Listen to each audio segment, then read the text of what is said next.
the people who've then gone on to like medical detection dogs. They're fantastic. Yeah.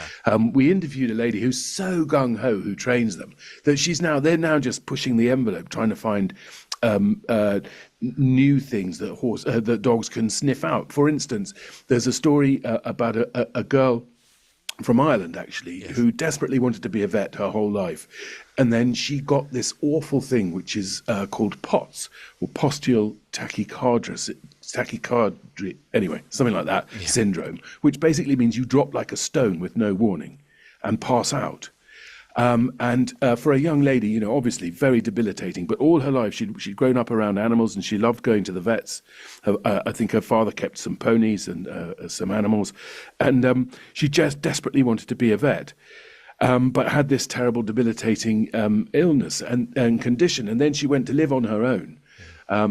And kept just passing out at night and kept having to admit herself to A&E with these terrible bruises. They were worrying about whether she was being battered or something.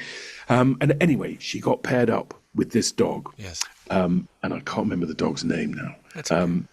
But the dog will raise a paw and say, "You need to go and sit down. Wow. You're about to have a fit." Wow. And sometimes the dog can now even detect the severity of it. Yeah. And she'll make more of a show. If it's going to be bad, it's like, no, you really need to lie down. Yeah. But the amazing thing is she's empowered this girl to go on and do her studies and start practicing as a vet. And they were worried that, you know, if they're operating on the table, perhaps exposing bones to a dog isn't a good idea. But luckily the medical detection dog was smart enough to tell the difference between a patient and a snack, and keep out of the way. But it just goes on and on and on. And there's the African pouched rats who some nutter decided to make a harness for.